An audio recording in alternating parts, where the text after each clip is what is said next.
Hunter Biden laptop came along and continues up until today. And they got, in collusion with the CIA and others, all these people to sign off and say, there's nothing here. But one thing I'm noticing on Twitter that I hope is not true. People see this Durham report, and then I'm seeing this. I put up on Twitter, I'll give you my takeaways at noon today. And then I see a sea of people who basically are saying, now, whether they mean it or not, unless a lot of people go to jail, it doesn't matter to me. Well, here's why it matters whether they go to jail or not. And based on this, there's only one person that Durham particularly was able to nail, a guy who shuffled paperwork around, didn't want to do complex paperwork, whether that's the case or not. No, this isn't going to put Hillary in jail or Comey in jail. Or you talk about the all-time resting face that you just, I won't say the name for that on the air, that you can't stand. Struck, stroke, whatever, struck, stroker. That Peter Strzok stroke. My God, that guy, right? The agent, special agent in charge that attacked Trump voters and all, and his lover and the whole thing there.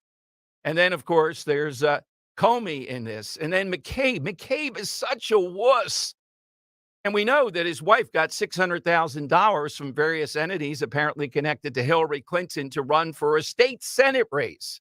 Not even a congressional race. She needed $600,000 to try to bludgeon someone. But minors for Trump. I've always gone back to this, Dan. It's because the preposterous nature of this was indicative of the Russians. Let's say for the Russians moment did this. They put up, and I have some of them at home. I should put them in a plaque or something as anytime we shine the cameras as a mockery behind my head. Miners for Trump were soliciting and saying coal miners and other kind of miners were going to meet in Philadelphia. I have it here somewhere, the date. And the preposterous place they were going to meet is even more. That's right, October 2nd. How many Pennsylvania workers lost their job due to Obama's destructive policies? October 2nd, 2016, Miners for Trump rally in Philadelphia's Marconi Plaza. And it was spelled M-A-R-C-O-N-Y. No, it wasn't. No, it wasn't. Yes, it was. Wow. And it's down. That's almost worse than the miners. Listen, the argument we made with the Columbus statue is, how's Columbus bothering anybody there? He's not right there on the steps of City Hall. No one goes to Marconi Plaza other than during Columbus and all that. Nobody's down there. No, it's vacant. People don't use it for it. I mean, they might walk by. It's on Broad Street after all. But Marconi, M-A-R-C-O-N-Y.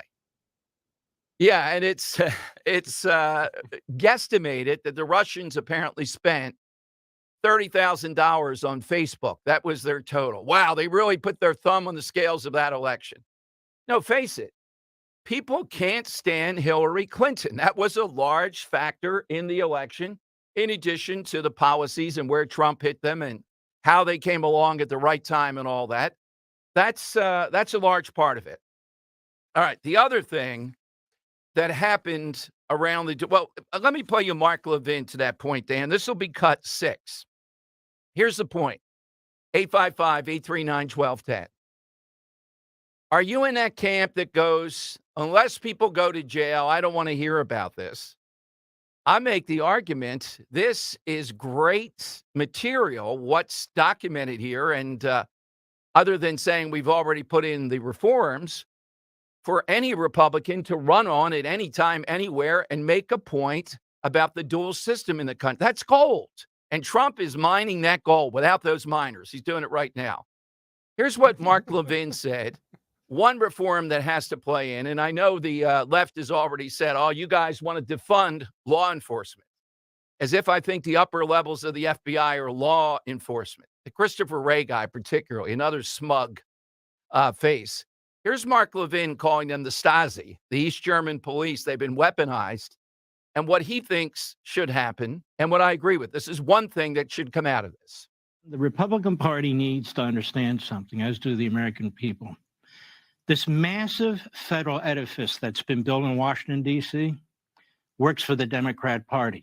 It's an appendage of the Democrat Party. When we have Republican presidents, they sabotage the Republicans. They'll investigate them. They'll leak against them. When we have Democrat presidents, you don't see that kind of behavior. In fact, they enlist the massive bureaucracy to issue regulations and rules and to sick their political opponents. This report right here, the Dorm report, is actually very, very important because it gives the official seal to what is the American Stasi.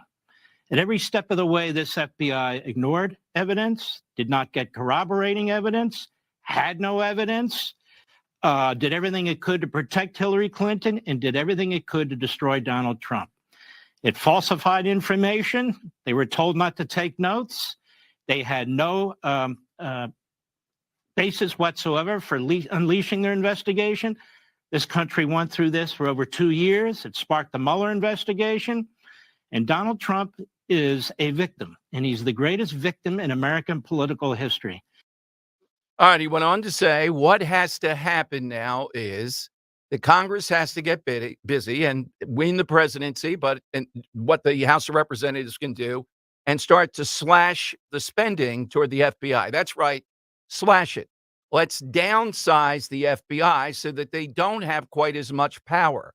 That's one way to take it on.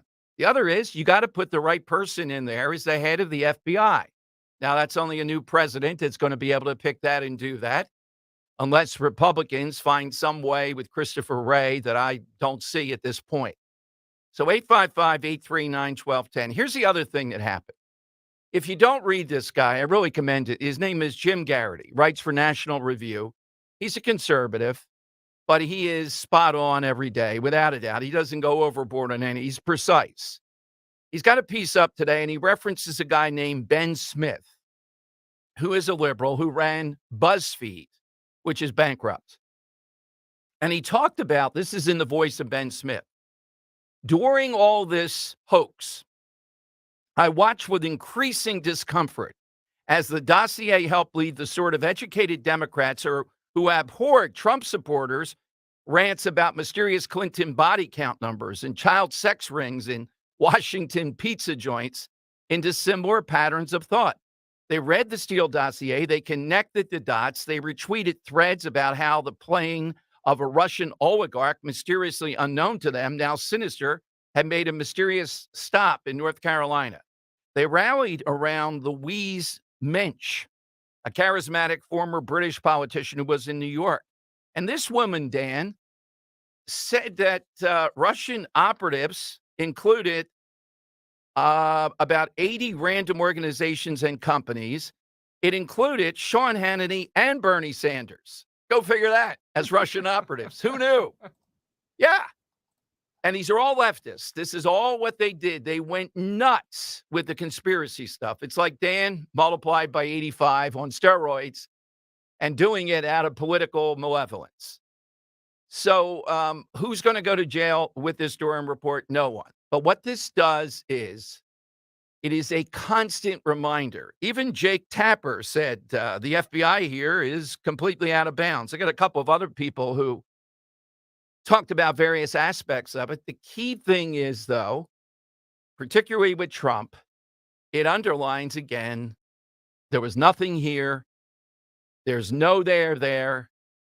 And it has primarily made this, it's like a campaign spot for Donald Trump. That's the way I see it at this point. We got a lot of other sound on this, a lot of coverage on this today. Greg Jarrett, who wrote the book, Russia Hoax, will be on tomorrow. He's got a new book out at 12:30, though, and he's got tremendous detail inside this. I gave you what the reforms are. I agree with Mark Levin. As far as people going to jail, are you going to throw your hands up? Then you're doing exactly what they want. I get it. People are tired. Well, look at this, Dom. Double standard. Trump, Hillary, the FBI. Why doesn't somebody go to jail here? All right. I don't think that's going to happen. But the politics of it for the future to win are powerful. It underlines what people have been saying all along, including President Trump. All right, phone lines are 855-839-1210. Let me give you the side question. Today is National Biographer Day. So throughout the show, we're going to be asking if you were writing a biography. Now, put yourself in those shoes, not just reading it, but writing one. Think of the content, think of the material. Whose life would you go, yeah, I could write a biography of that? It's so rich, so alive, so colorful. Colorful is always good. Now, of course, we take biblical figures off. You can't go, that's like a joker. We take Donald Trump off. We say that all the time. New people do the side question. I'm going to say, Dana and I talked about this yesterday. Kathy Barnett, you know her story, right? Mother giving birth, around the age of 11 or 12, rising from that pig farm where they existed to what she's doing today. Remarkable story. She tells it very well. Dan, I'm going to take Frank Rizzo off. That is, a couple Ooh, people have written. That's a great answer, too. A couple people have written the biographies. I've read two of them on Rizzo, and and I knew a lot of the stuff, but it's still wild beyond belief. And I'm going to take Churchill off. Churchill, to me, is the most fast. Thank God he was there. He won World War II, I think, more than FDR ever did. Churchill is the guy. Quite a story, without a too. doubt. Oh, God. Yes. Who's yours? I'm going to take a strange one off the board, Dom. I'm going to take an author who was a single mother battling depression, financial difficulties, wrote a few chapters of a book, and when they were complete, sent a manuscripts to publisher after publisher, rejection after rejection. Finally, she settled with Bloomsbury Publishing, and they agreed to publish this book, but said that Rowling should still, or the person should still get a day job because she's a children's author, and it's not going to be enough to feed a family. They're completely wrong. That person, Dom, J.K. Rowling. I thought you were doing Paul Harvey there and the rest of the story after this break. No. Hey, by the way, I got a nice little trinket. One of the people in sales, Dan, gave this to me. I don't know if we can pick it up there, but yeah, it's right there on the stream. Yeah. They used to give out watches. This goes way back to Talk Radio 12, back even before the big talker. And somehow or another, used to give watches away.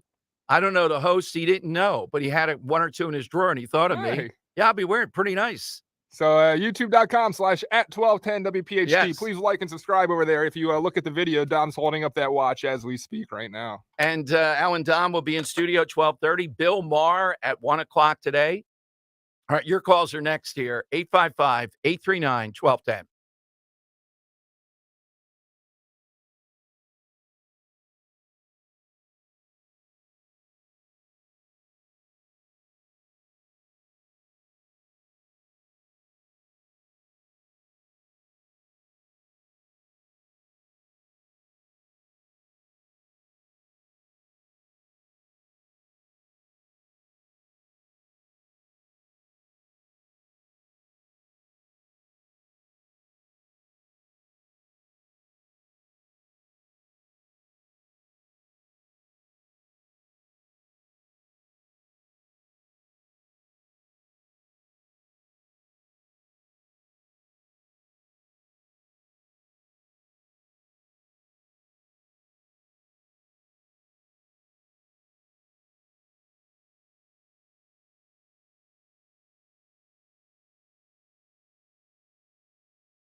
Dom Giordano's show, of course, throughout the show today, the Durham report, critical. I gave you what should come out of this, what they have to do, and it's obvious.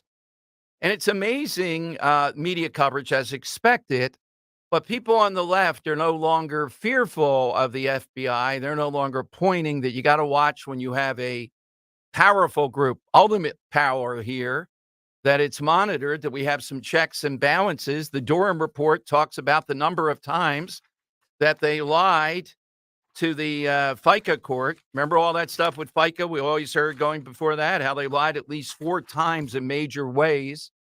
So this is a problem. And this is something Republicans have a base based upon what I saw on Twitter. They're saying, all right, we know all this. We've known it for a while. What are you going to do about it? Well, the answer is they got to take the presidency and or the budget with the FBI to try to trim it down. Those are the 2 avenues of attack with this. All right, Mayor Adams in New York. Oh, man, this is an incredible indictment. This guy's had it. It's working. I would say this is, over the last year, the number 1 political tactic. And I think it's fine to do this. I'm tired. I don't want to hear about the carping. Oh, this is immoral. And that is, you have people that Biden is letting into the country, doesn't care, burdening Texas. Well, Governor Abbott tells them, and a lot of them have relatives, when they like to go to the big cities. There's more work there. They'll be welcome. Listen to Adams today asking, where is Biden? There has to be a federal solution. Now, wait a minute. You're a liberal guy. You ran for mayor of New York. You knew it was a sanctuary city. I'll give Jim Kenney and Helen Gim and a gang. By the way, so I don't forget, I forgot to mention at some point, the campaign manager, thought his name, Brandon, was for mayor. Dan is the former campaign manager for John Fetterman. Oh! Yes, there we go. Hey! So if he can get Fetterman across the finish line, I guess they're thinking, and I was weekend with Bernie stuff, he can do that with Helen Gim. My chaplains are praying around the clock. It's all hands on deck today. Am I doing the Dan and Dorenzo show tonight? I don't know. We'll see. We'll see how everything shakes out. Well, wait a minute. You book me, and then you're not even doing the no, show. the thing is, so tonight around 8-ish Yes. or so, Dorenzo and I, we do Right. the other side where we Right. take over the YouTube channel and do our own thing. And Yeah. tonight we thought we'd, give the Philadelphians some company as the results rolled in. And the idea of that your purpose would be, once we have kind of a determinant and an answer, what are the implications of said winner? Okay. All right. So the depending is on whether or not Philadelphia can get their stuff together and actually count a vote in time. These idiots are already making excuses. We're already going back to that. Look, they were giving Dan all this money so they can count the mail-in ballots on Election Day. And I don't want to hear, well, why can't we open them and count them before Election Day? No, because we know what you'll do. And a lot of it will be to depress the vote of Republicans. Now, here's something, Dan, and I don't know what I'm going to do about this post this.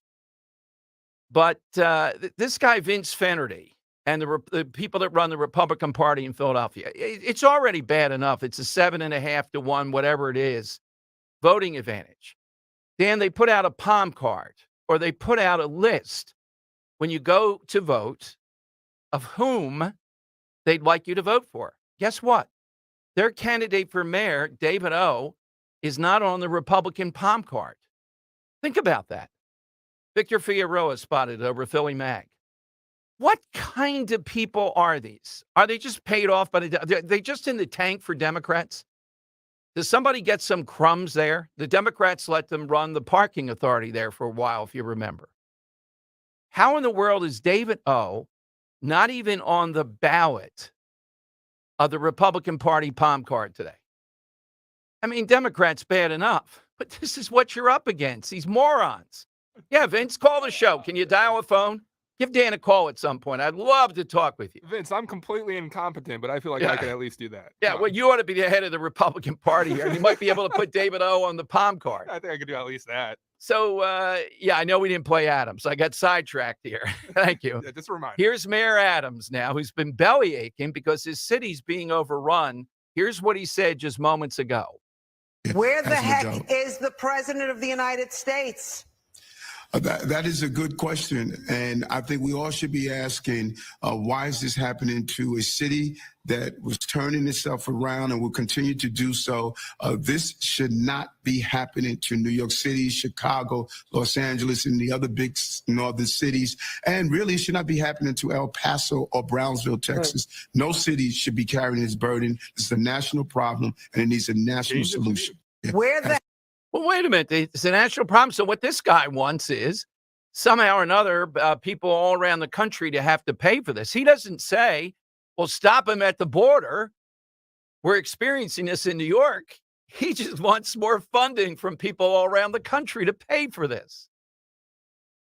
Now, at least give Jim Kenney credit, Dan. I don't care if 100,000 people land on Broad Street tomorrow. Jim Kenney is going to be out there with such a big smile on heart for him to say, we welcome you. You know that. It's amazing to me, just amazing to me to see this continue to play out. They don't like it, and they haven't gotten hit enough. I think Abbott has to ratchet this up.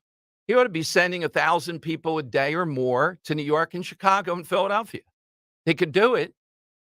I know it would be costly. I'd pay for that funding. They can't. This is the biggest example of hypocrisy. So what does this guy do? He says, well, Biden's got to pay for this. It's an American problem. We all have to pay for it, not the citizens of New York or El Paso or wherever. No, we shouldn't be paying for anything, buddy. Just stunning. By the way, speaking of places like New York and the subways and all, I told Dan this. Look, I'm not going to go.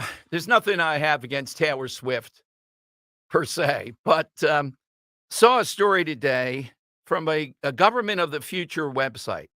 Taylor Swift fans, it said on Twitter, Taylor Swift fans are able to take subways. It's amazing. Mass transit, like here in Philadelphia. Enormous what's happening. Why can't these tough guy truck drivers, why can't these tough guy men take the subways? Why are they belly aching it? Well, look, I guess, Dan, when you have 5,000 women on a subway train dancing around to Taylor Swift, maybe you can get away with it once or twice. How would you like to be the last group coming home on Saturday?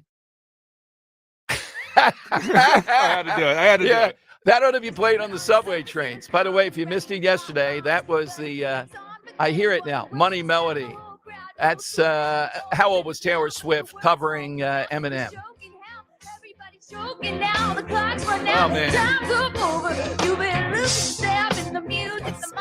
Yeah, she could ride the subway. Imagine using this one-time event, Dan. They talk about Atlanta. They talk about the Mercedes-Benz men's stadium. A TikTok user with the handle Daffaroni posted a video of dozens of Swifties boarding on a train. It was a spectacle that had all the ingredients of going viral. Sequin dresses, cowboy boots, an anonymous voice declaring, this is the worst experience of my life. The video was later included on Jimmy Kimmel Live and inspired comments on Twitter about how the fans were going to single-handedly rescue the Metropolitan Atlanta Rapid Transit Authority, MARTA. Leave it to the Swifties to save Right, SEPTA. which, like every other big city transit, is do it. struggling to attract riders. See, they were able to go. What's wrong with all you people? You know, I'd love to have just a couple of these young women, some of them not so, come home around 11 o'clock or whenever she got done, Dan, not in groups of 5 million, but just the two of you. Ride the Broad Street subway a little bit. Yeah, talk about what a wonderful, sir. We had a wonderful experience with Martha Stewart. I think I'll ride SEPTA again. Yeah, I got to say, I feel safe too when I take the Broad Street line during an Eagles game and it's filled to the brim, shoulder to shoulder with Eagles fans. Yeah, it's a completely different standard than the normal. Just rather than doing something about SEPTA, which is almost undoable. You know, the guy that would be good about doing something about SEPTA, it's David O. He's been on that quite a bit. He would take drastic measures. I may ask Allan Domb, who's going to be in with us here on Election Day momentarily, about that. All right, our side question today, though, today's National Biographer Day. So give us somebody whose life even if you're not a great writer or biographer, you think is a can't miss? We I- took several. Give me some from Twitter. Well, Dan. Marcus has a great answer. Mark is one of the common guys on Right. Twitter putting out the side question answers. His first one was golden out of the gate today. Who's got a great life story? Marcus writes Joe from Exton. There you go. He wants a biography. That could be a winner. So Yes. the man of the international man of mystery. Joe from I have to Exton. ask him today, Joe, give us a little tease of the backstory here. Your fans. Like are what was his career? Is he a retired individual? And if so, what did he retire from? What was his career? Yeah, that might be the free. He might be a Russian spy. Yeah. Sounds like it with all that artwork and all. By the way, I got another one real quick. Sorry. There's just a yes. more general answer that we're looking for, kind of a famous person that the Czar of Trenton writes in Elon Musk. Yeah.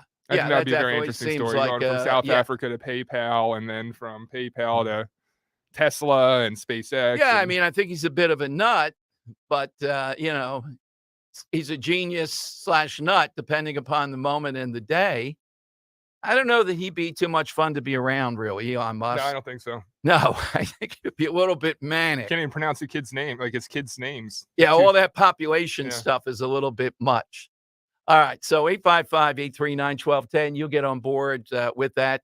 Tomorrow, I hope at least a good election result tonight, because the Barco Lounger goes out tomorrow.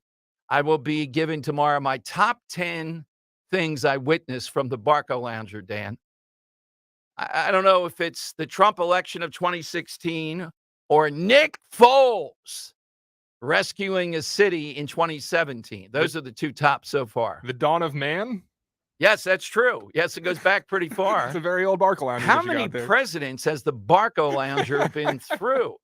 I think it goes back to the It Clinton actually era. came from down there at the Liberty Bell. It was Yes. right next to it for a Yeah, time it's there. Clinton, it's Bush, Obama, Trump, Biden. Seen a lot of stuff. All right, we're going to talk with Allan Domb in studio with us on a big election day. Don't forget, Bill Maher will be here at 1 o'clock today. I'm saying Bill Maher. When's he going to be? Bill Maher. Yeah, who's Bill Maher? Yeah, Bill Maher will be here at 1 o'clock today, and he has, I think, taken the mantle of challenging, arguably second to none for effectiveness, cancel culture, and the like. And I know he wants to talk about Charlie Sheen and others. Why do some people get away with it and some not? So 1 o'clock today, and then I want to get your reaction to that. Phone lines right now are 855-839-1210. First, let me tell you about Dr. Bentz, my friend and board-certified prosthodontist, dentist extraordinaire, Dr. Robert Bentz of the Bentz Group in East Arlington. I always enjoy talking to his staff and patients, and the one thing they tell us is Dr. Bentz is a problem solver. That means other dentists refer their tougher patients. We have people going to Dr. Bentz from the Jersey Shore. He's in East Norriton. Whatever your issues are, Dr. Bentz develops that custom plan for you. If you're a family member, avoid the dentist, you're afraid, anxiety, even if it's been years, Dr. Bentz offers sedation dentistry to make that visit a pleasant experience. So if you've been putting off a nagging minor problem, take care of it now. From routine care to dental implants, that great on-site lab, the great staff, they will make you comfortable, and this will be convenient. Get the oral care you need and deserve and a beautiful smile. Visit Bentz, B-E-N-T-Z, dentalgroup.com. Book your appointment today, bentzdentalgroup.com, or call them, 610-272-6949.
Right in the office, no downtime to get you the relief you deserve. See, we're all in this together when it comes to getting relief from that nagging joint pain.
All right, welcome in, everyone. We actually have people outside watching us today. That's always a good thing here. Allan Domb's in studio. That's why here on Talk Radio 1210 on Election Day. So, Allan, welcome back. Whatever happens, of course, you have run a spectacular. You've both proven your knowledge, but your heart when it comes to the city of Philadelphia wanting to be mayor. So give me a sign that you have here of something really good happening for Allan Domb. Yeah, well, thank you, Dom. I got to say that you've been tremendous having me on here. I was out campaigning this past Saturday. I had 14 different stops, South Philly, West Philly, 6 diners, 4 different restaurants. I mean, all over festivals. I will tell you, Dom, you're going to like this.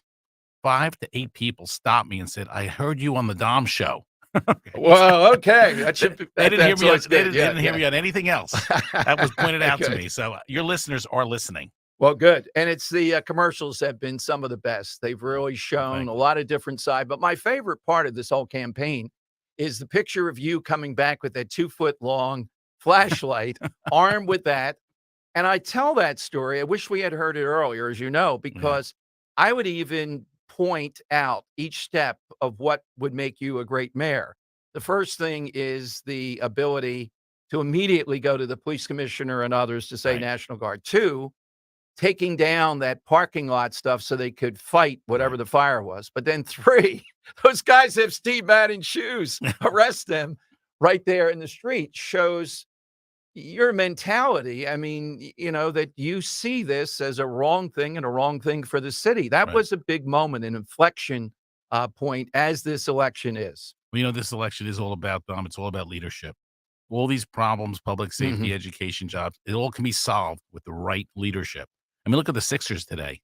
They need the right leadership as the coach. And, you know, Doc Rivers lost his position, but right leadership for the city is also important. And we need the mayor to be the right leader. And I believe I am that leader. And, you know, when that happened, that was just gut instinct. My gut was, I have to be there. I'm responsible. It's up to me. I got to be out there. And I just did it. Well, that's the attitude we need too, that these things are not bigger than the man or woman in this situation. If you go in thinking they're intractable and that's the case, they're not. It's a question both of thought, what you put in, and it's also a question of will. When we've talked about Kensington, there, I think it's mainly a question of will. Who's going to have the stronger will? If you go in saying, well, they're always going to do it, well, then nothing's going to happen. I'm going to share with you my commitment to Kensington first time on this show today. I will consider my administration a failure if I don't solve the Kensington problem in the first 4 years. That's how committed I am to getting that under control. It is a disgrace what's happening in that neighborhood, a disgrace. And you have made several of these sort of things that are not vague promises. They are commitments because we could hold you to it. There's a time length. There's a metric. You're a metric type of guy. When a politician or someone running for office does that, that's a good thing versus just vague, I'm going to spend $10 billion on the school type of stuff. This has to be about results. People want results from us. We have to fix Kensington. We have to get the public safety under control.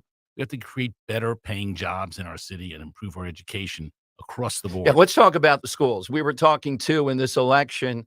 I hope it hits 30%. I don't know what it will take to hit 30%. This is an accomplished field. I mean, there are brilliant people that I've had the privilege of interviewing multiple times, seen you in all kinds of circumstances. It's not the usual Right. type of mayor's race. One person's going to win, and we know it. So you talked about in schools, we have to, particularly in a local election where your vote has more wattage than it does, say, in a national election. Right. Look, we need to improve what we teach in our schools, including maybe we should be teaching about the importance of voting because our Mhm. young people need to understand people died for that right. I mean, think about it. This should be taught in our schools in addition to financial literacy, K through 12, technology and entrepreneurship. We should be teaching that in our schools, K through 12. But this, no, look, Dom, this race is really about one thing, and it's leadership. I can't stress it enough. We have to have the right leader in that office that can pull people together, check their ego at the door, and focus on one thing: results. What's the biggest single thing? It's gun violence, right? In Kensington, of course, but the homicide rate. It's I even see a bigger problem, and I think you and I have talked about it. That's all part of it. Right. It's the lawless attitude that's going on Right. across town, like wild stuff Right. going on, and we don't seem to have any way of combating it. Right. It's the lawlessness without accountability, Right. like not prosecuting retail theft.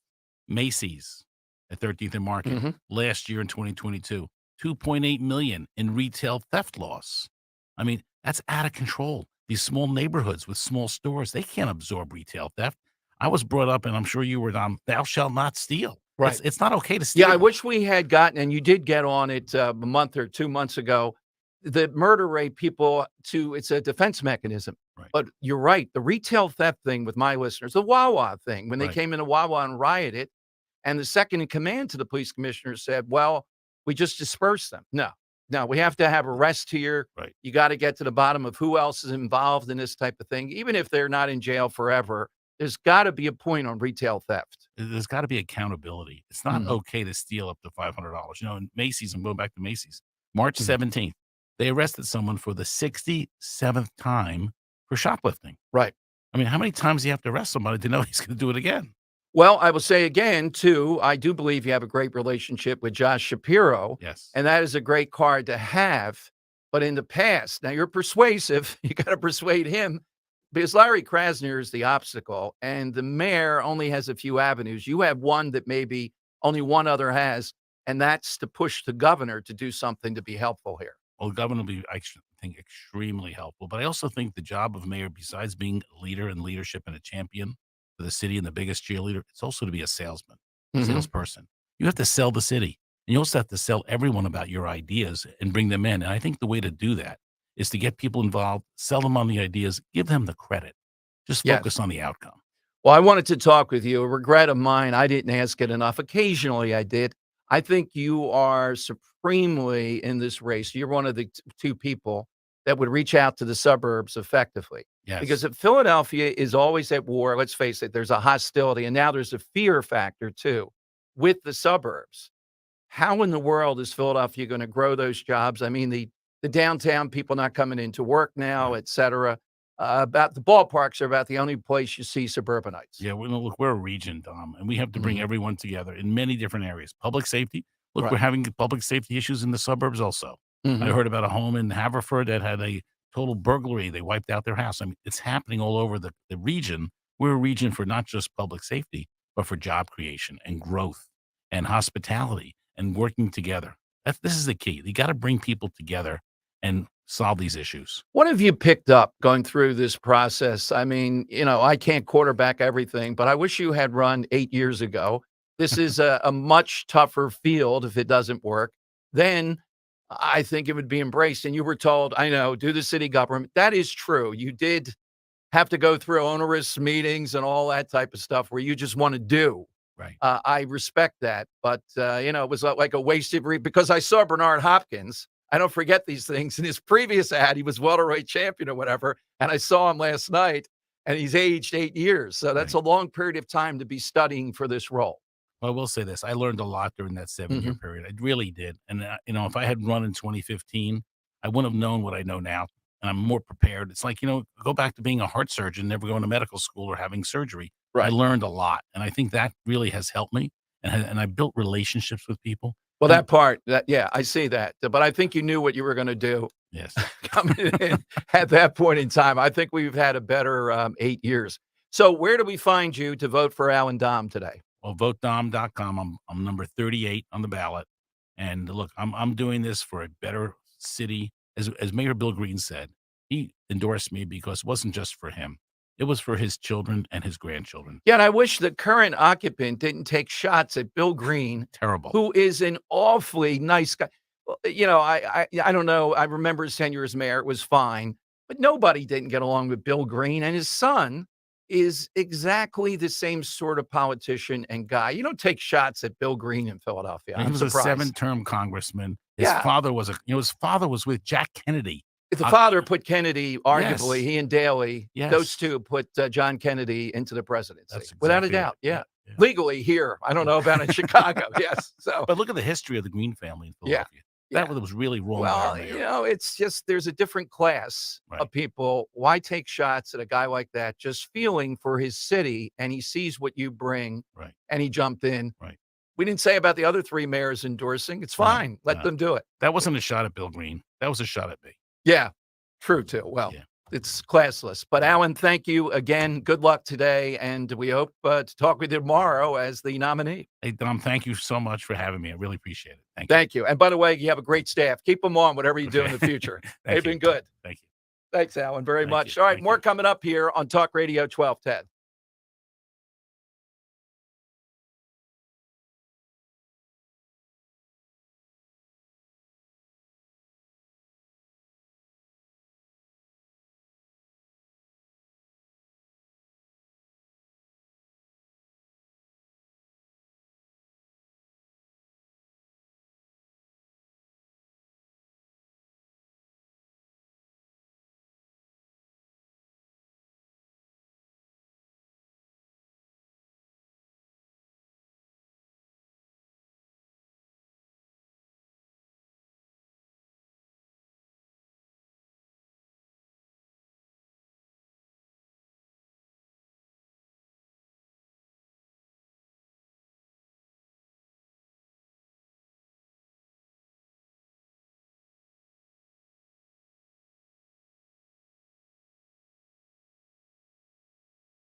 Dom Giordano show. Welcome in. So, yes, Allan Domb would be a great mayor. So would Sherelle Parker. Now I'm going to stop right there, Dan. That's. But the person that the nation is waiting to see is the bullhorn lady, to see if that happens and do progressives continue their march to insanity. I can't call it yet. I think it's going to come down to a couple thousand votes. So if you liked Allan Domb, definitely. Who are you talking about, Dom? I don't know. Oh, yeah.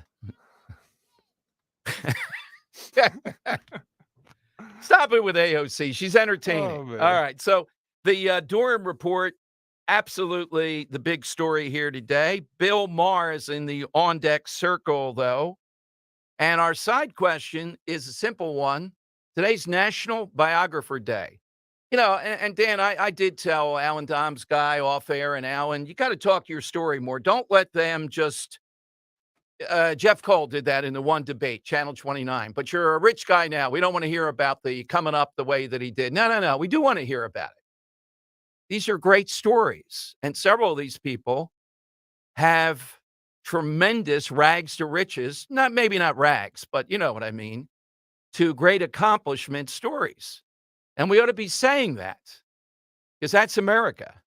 Yeah. Helen Gim doesn't talk about that. She talks about a different form of America that we're seeing play out here. It's the So, form of America she wants to bring to us, I guess. yeah, exactly. Helen Gim. All right, Doc Rivers fired, and Allan mentioned it as far as failed leadership. He's not the only problem, but Doc Rivers, yeah, and he coached better this year, but in the end, he's not the type of guy that's going to overcome something. The Celtics are a force of nature. That so- firing alone give you encouragement that the franchise is going to turn around, or is it maybe it's to me, if you don't mind. It reads to me like a guy that's being used as a scapegoat. Right. Daryl Morey hasn't done anything since joining besides trying to rebuild the Rockets from 10 years ago at this point. I don't know, man. I don't like Doc Rivers and I want him gone, but I hope that this isn't the end of the changes that we're going to see here. And I hope Harden is not on this roster. Yeah. I think you're going to see more changes. The problem is with the NBA and most pro sports, you have a cap. It's socialism. You get locked in. You can't do what you want. There's no freedom of movement, as I think there ought to be. Yeah, some cities wouldn't have a team then. I don't really care about that. It's artificial. You know, with Harden, Dan, you're boxed in. They can pay him almost whatever they want.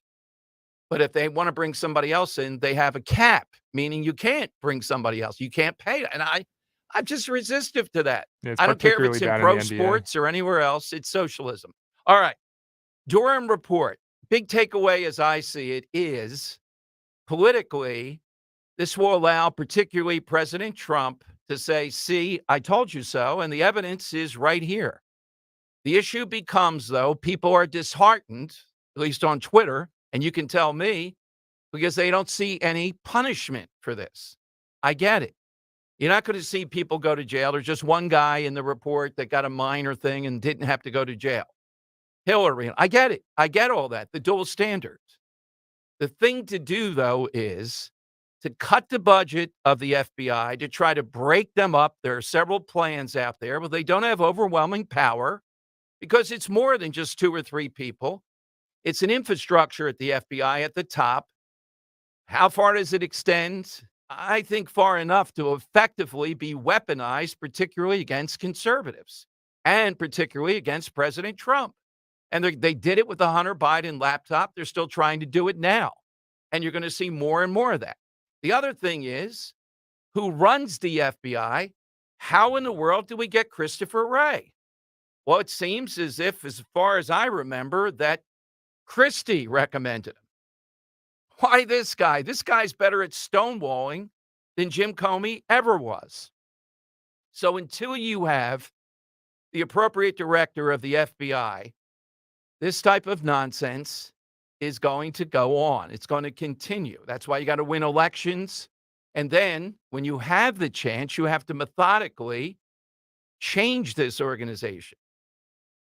That takes the ability to day to day root them out. A guy like Struck is exactly the type of guy you have to root out. It's not easy.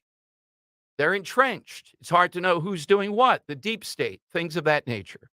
All right, phone lines, though, are 855-839-1210. You get on board. By the way, one other quick thing about President Trump. He gave an interview with an outfit called The Messenger. And in this interview, he talked about abortion. And he brought up Ron DeSantis. And he said that if you look at what DeSantis did, a lot of people don't even know if he knew what he was doing. But he signed 6 weeks. And many people within the pro-life movement feel that that was too harsh. Well, I don't know that that's exactly it. But people in general do feel that that's too harsh. The heartbeat bill, that's not going to work. And the bottom line is it's not. That Trump has the upper hand on this. There will be some outlier pro-life groups in Iowa, the Iowa caucuses and all that will go after him. DeSantis might do better there. But Republicans, and we're going to see this today, sadly, the race we're going to see it is with Katie Ford. I'm still trying to hold out hope because in some polling over there in Delaware County, she did pretty well. But they just spent $1 million on one thing: abortion, abortion, abortion. Trump is the one who has arrived at a stance that I think serves him well. Let me go to Andrew here on Talk Radio 1210. Hey, Andrew, good afternoon. Hey, Dom, how you doing? Good. That was a good interview, Dom. I think you brought up a good point. He should have owned his story and put it out more way earlier. He's got a great story to tell. He's come home with nothing. Yeah, I He didn't loves know. this I didn't, city. Andrew. I didn't know that story, and I thought I knew most Allan Domb stuff. Yeah, and if Jeff Cole No, says we don't want to hear that, just say you're going to hear it. I saw him a couple weeks ago out. I went up to him. I shook his hand. I told him, I hope he wins. I don't think he's going to, and I didn't vote for him, but I think he would be a very good mayor. Oh, you would be. So, But Andrew, you're sharp on these things inside. Who do you think is going to win? Anybody with Helen Gim. I love that answer. Sherelle Yes. because I voted for Sherelle because I think she can carry the numbers, but it's Helen Gim wins. It's over. Thank you, Andrew. Yeah, Dan, that's a calculus of people voting. Who can I help the most to beat Helen Gim? And that's a good calculus. All right, coming up, Bill Maher. I wouldn't say he's become the darling of conservatives, certainly, but I measured, Dan, the number of people that I saw on my Twitter, et cetera, excited to hear Bill Maher at this point because they realize who could be more effective in taking on cancel culture than Bill Maher. Still describes himself as a liberal guy, and yet this is what he, and particularly on the transgender issue. All right, so Bill Maher next, and then we'll get your reaction to that. Here, Big Issues, Big Guests with Dom, Talk Radio 1210.